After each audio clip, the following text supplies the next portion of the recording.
कि खीर बन रही है, कि पूरी बन रही है, कि पूरी पिटौआ है, हलवा बन रहा है, लेकिन हम खा नहीं सकते क्योंकि हम व्रत है। तो घर वालों से क्या बोलते, बचा के रखियो है कि सब खर्च मत कर देना, हम आज व्रत है। और आज बनाने की जरूरत क्या थी, आज में व्रत है कल बना लेते। तो उस समय क्या है कि हम व्रत जरूर है, लेकिन बहुत दुखी है कि घर के लोग हलवा खा रहे तो हम व्रत है। गलत ना कह रहे, सही कह रहे हैं बिल्कुल। यानी वो व्रत कि जिसमें हम दुखी हैं, लेकिन दूसरे लोग कहते हैं ऐसा व्रत रोज हो। हलवा बन रहा है, खीर बन रही है, पूरी बन रही है, कचौड़ी बन रही, घर में तरह तरह के मिष्ठान बन रहे हैं। अब मैं व्रत है, हम खा नहीं सकते हैं। और एक व्रत वो है, पहला व्रत कौन सा है, पहला है कि जिसमें हम खुशी होते हैं लेकिन दूसरे लोग दुखी होते हैं।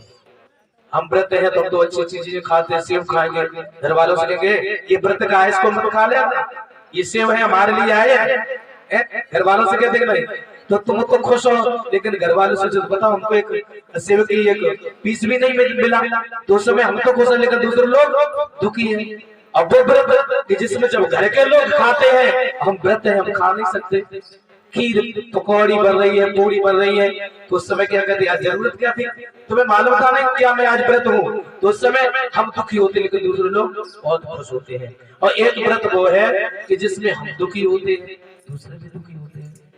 कौन सा व्रत, व्रत के नाम से लोग मैंने देखा है कोई मेढ़ा बोल देता है, कोई बकरा बोल देता है, बलि चढ़ाता है व्रत के नाम से। उस समय क्या होता है, बोल तो मैंने दिया कि मैं बकरा चढ़ाएंगे, लेकिन जिस समय बकरा की बलि दी जाती है उस समय क्या होता है, जितने भी तुम्हारे साथ में लोग जाएंगे सारे के सारे लोग दुखी हो जाएंगे। तो उस समय हम भी दुखी हैं, बोल तो दिया मैंने, और जो लोग देख रहे हैं वो भी दुखी है, जिसकी जान जा रही है वो भी दुखी है। तो वो व्रत कि जिसमें हम भी दुखी हैं दूसरे भी दुखी है। अब आइए वो व्रत कौन है कि जिसमें हम प्रसन्न रहे दूसरे भी प्रसन्न रहे।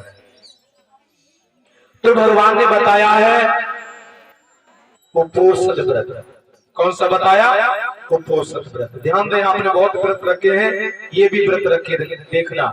और मैं ये बात हमेशा कहते हैं, घड़ी साबुन पर क्या लिखा होता है, पहले इस्तेमाल करें फिर विश्वास करें। आपको व्रत रहो, अगर आपको लाभ मिले तो रहना, नहीं तो छोड़ दे, कोई जोर कोई जबरदस्ती नहीं है। तो उपोषण व्रत, और उपोषण व्रत में भी 3 व्रत हैं। एक होता है गोपालक उपोषण व्रत। जैसे ग्वाला होता है, ग्वाला क्या करता है, जब गाय चराने के लिए जाता है फिर वो सोचता है कि आज तो मैंने इस जगह पर चराई है, कल मैं वहां पर चराएंगे, आज परसों वहां चराएंगे। तो यानी वो व्रत कि जो सोचते हैं कि आज मैं व्रत है, आज अच्छी चीज नहीं बनाएंगे, कल हम अच्छी चीज बना लेंगे। इसे क्या कहते हैं, गोपालक उपोषण व्रत। एक होता है निगट गोपा यानी निगट उपोषण व्रत। निगट क्योंकि उस समय महावीर भगवान बुद्ध से 30 वर्ष के थे। तो वो व्रत जो जैन धर्म के लोग व्रत रहा करते थे, वो शरीर पर एक भी धागा नहीं रहता था, निर्वस्त्र होकर के। और वो क्या करते थे, चारों दिशाओं में मैत्री करते थे कि वहां तक के सारे जीव जंतु प्राणी सारे सुखी हो। पूर्व में भी, पश्चिम में भी, उत्तर में भी, दक्षिण में भी, सारे संसार के जो प्राणी हैं, इतनी दूर 15 किलोमीटर दूर के सारे प्राणी सुखी हो। और जब वो व्रत रहते थे तो यानी वहां पर न पिता न पुत्र न भाई न बहन ऐसे विचार उनके अंदर नहीं रहने चाहिए। ऐसा व्रत जो होता है उसे कहा जाता है निगट उपोषण व्रत। और एक होता है आर्य उपोषण व्रत। लेकिन भगवान ने कहा कि जैसे गोपालक उपोषण व्रत होता है वो कितना पुण्य देता है, उतना ही पुण्य देगा जिस तरीके से हम पानी में लकीर खींचते हैं। पानी में लकीर खींचते कितनी देर रहती है, पानी में लकीर खींची अंगुली से, कुछ देर बाद वो मिट जाती है।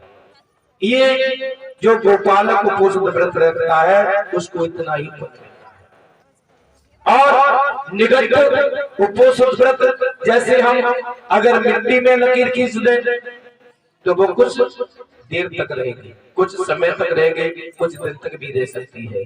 अगर लकीर को पत्थर में खींच दिया जाए, पत्थर में बना दी जाए तो वो कितने दिन तक रहेगी? बहुत दिन तक रहेगी। इसी प्रकार से जो आर उपोषित व्रत रहता है उसको बहुत पुण्य मिलता है। ये ऐसा भगवान बुद्ध ने कहा था। तो वो कौन सा व्रत है? जिस दिन हम व्रत रहे और महीने में हम 4 बार रख सकते हैं। कितनी बार? 4 बार। दोनों अष्टमी, शुक्ल पक्ष की, कृष्ण पक्ष की और अमावस्या और पूर्णमासी। ये कितने हैं महीने में? ये 4 व्रत है। दोनों अष्टमी, अमावस्या और पूर्णमासी। जिस दिन हम व्रत रहे, आप सभी लोग जानते हैं जिस दिन व्रत रहना है तो क्या करना है? साफ सफाई करना है और उसके बाद में पूजा, त्रिशूल और पंचशील कहिए, बुद्ध पूजा करिए, बुद्ध के सामने है। और यहाँ पर भगवान ने 8 सिद्धांत नियम जो शील है उनको बताया है। पहला है कि जिस दिन हम व्रत रहे वैसे भी रहना है, ऐसा नहीं जब व्रत रहे मुझे हिंसा नहीं करनी है, चोरी नहीं करनी है, व्यभिचार नहीं करना है, झूठ, चुगली, कठोर, व्यर्थ बड़बड़ नहीं बोलना है। और 5वां है कि मुझे नशीली चीजों का सेवन नहीं करना है, अर्थात 5 शीलों का मुझे पालन करना है। जिस दिन आप व्रत रहे और वैसे भी करना है, हर दिनचर्या में मेरे जीवन में जो है वो शील का पालन होना चाहिए। और इसके अतिरिक्त यानी जिस दिन व्रत रहे उस दिन हमें उच्च आसन पर नहीं लेटना है। मखमल गद्दे पर हम जिस दिन व्रत रहे उस दिन न लेटे, और माला, फूल इत्यादि जो है उनको भी इस्तेमाल न करें। नाच गाना बजाना से भी हम दूर रहे और विकार भोजन करें। 12 बजे से पहले मुझे भोजन कर लेना है और फिर अगले दिन मुझे भोजन करना है। अगर शाम को ज्यादा आपको सताती है भूख तो आप दूध ले सकते हैं, ज्यादा नहीं। तो इस तरीके से ये जो अष्टशील है इसका पालन जो व्यक्ति करता है वो उपोषित व्रत कहलाता है। हम जब दोनों अष्टमी, अमावस्या और पूर्णमासी क्या करना है? हिंसा, चोरी, व्यभिचार, झूठ, नशीली चीजों का सेवन नहीं करना है, विकाल भोजन रहना है और नाच गाना बजाना से भी हमें दूर रहना है और ऊंचे मखमल गद्दे पर मुझे नहीं लेटना है। उस दिन तरी विशाल है आप लेट जाओ। तो ये 8 ये नियम जो है बुद्ध के द्वारा, ऐसा हम अगर व्रत रखते हैं तो मैंने क्या कहा कि जैसे पानी पर लकीर करते हैं, ये गोपालक को उपोषित व्रत उतना ही पुण्य देता है। निकट व्रत जब हम जमीन पर लकीर करते हैं और आर उपोषित व्रत जैसे हम पत्थर पर लकीर कर देते हैं बहुत दिनों तक रहता है, उसी प्रकार से आर उपोषित व्रत करने वाले को पुण्य मिलता है।